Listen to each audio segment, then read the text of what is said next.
Chapter 2. Club Mentality, Street Morality. Glorified dysfunction shapes everyday life. When the dance floor becomes the moral compass, don't be surprised when everything spins out of control.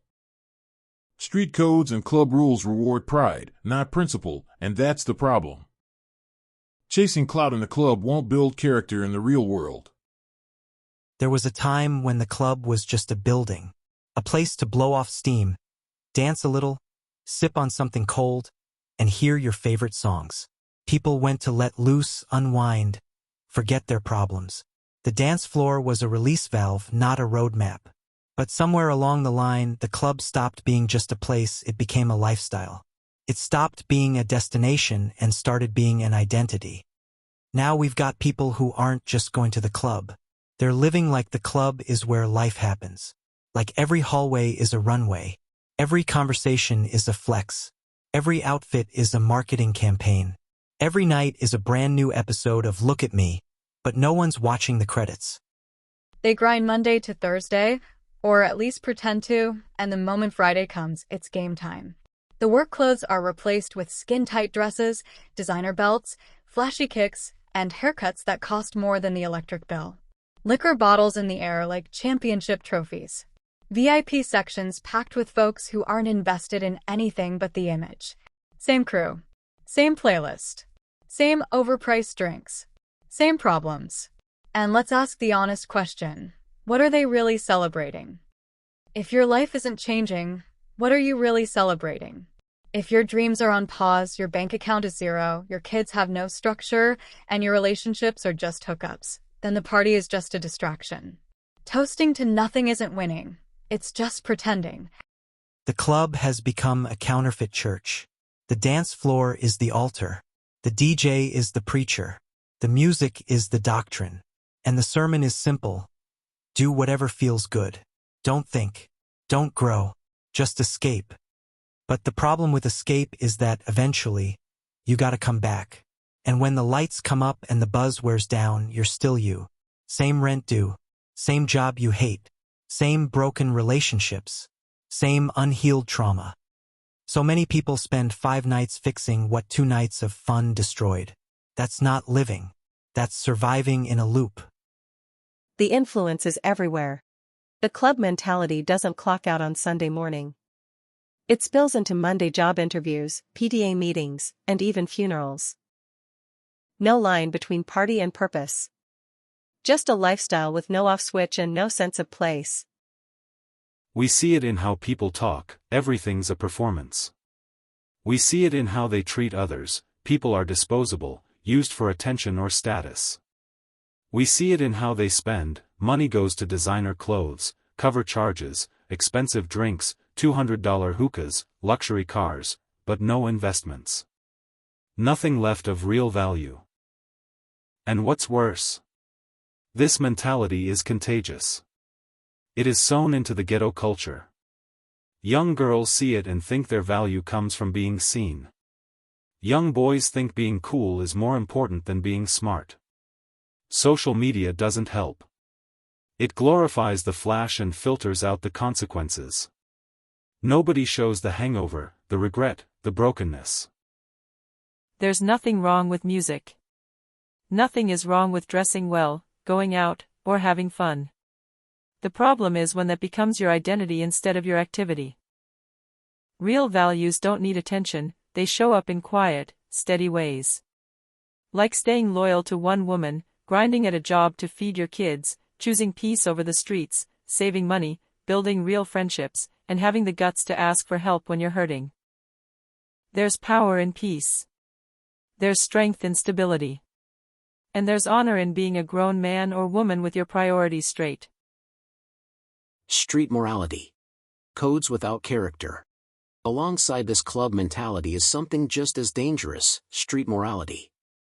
A fake code of ethics with real consequences. It tells people, don't snitch, even when someone gets shot.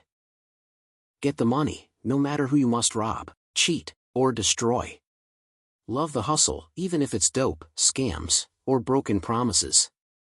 Crew over everything, even your family, even your future.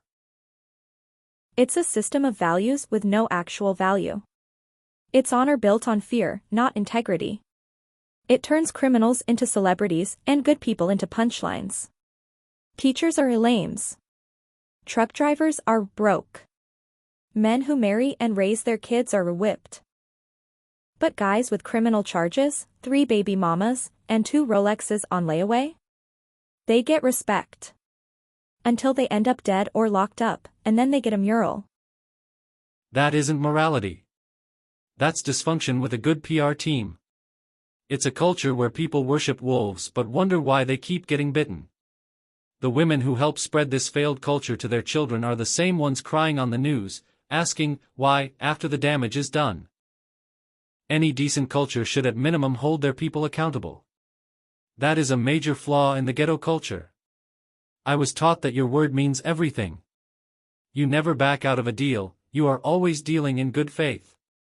Because of that mentality, I had many fantastic long-term business relationships. When your culture teaches you it's okay to lie and cheat, no real person will take you seriously. It may not be fair, but many people look at everyone who comes from an inner city the same. Not to be trusted. Their word means nothing. The good people living in the inner city get grouped in with the losers. The equation: club mentality plus street morality equals chaos. Put these two forces together and you get chaos disguised as culture. You get broken relationships, fake loyalty, and empty ambition. Here's what it looks like in real life. Relationships become transactions. Women are treated like props, pretty for pictures, good for sex, but not valued beyond the weekend. Men are only worth the amount of money they have.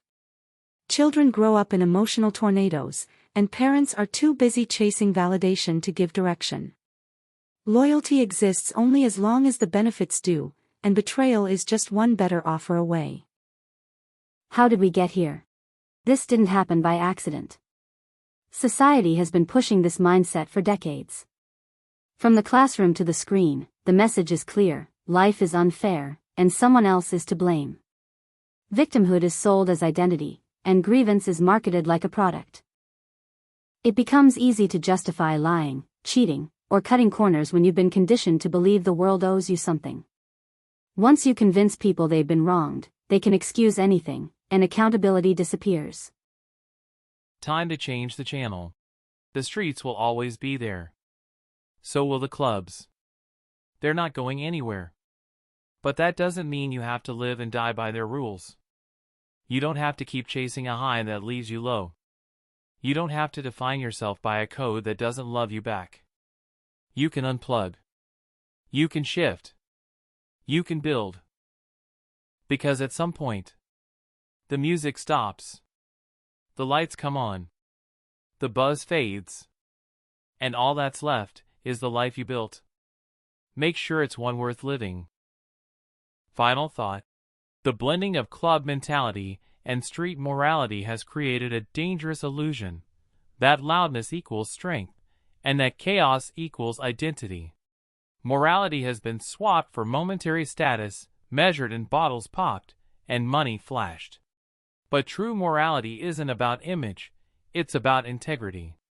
And club culture, with its obsession over partying, status, and surface-level attention, often distracts people from building anything meaningful or lasting. Everyone with real values sees right through you. You're not fooling anyone who counts. It doesn't matter how much money you've got, lack of character has always been easy to spot. When people adopt a street code rooted in hustling, ego, and fear, and combine it with a club lifestyle that worships instant gratification, you get a culture that looks alive but is dying inside. It feels exciting, but it produces nothing but broken relationships, fatherless homes, criminal records, and wasted time. If we want to shift the culture, we need to stop celebrating the very behaviors that keep us stuck. Having morals and character pays off big in life. You can only get so far without the trust and respect of others. Ghetto culture destroys the ceiling. You will never get very far ahead when your culture supports chaos. Simple real-world solutions. 1. Redefine what fun means. Going out isn't the problem, it's what we're chasing. Fun doesn't have to mean reckless spending or fake flexing that leaves you broke and drained. Real fun is peace of mind, time with people who care, and memories that don't come with regret. If Friday night keeps ruining your Monday, that's not a win, it's a warning. 2. Create a culture of maturity. We can't let club energy shape real life. It has its place, but not in parenting, work, or relationships. Young people need to see adulthood built on dignity, responsibility, and consistency. Grown men and women need to lead by example. That's how we show real strength. 3. Start small, start local. You don't have to try and change the whole city. Start with your own house. Teach your kids values and show what discipline looks like. Help someone younger, speak up when needed, and support those doing right. Fix your corner, and the bigger picture starts to shift. The goal of this book is simple: to help make your life better. You don't have to agree with every word or follow every suggestion. Take what speaks to you. Work at making you and your family grow stronger, wiser, and more grounded. Start small. Start where you are. Even the smallest steps can lead to big changes when they're headed in the right direction.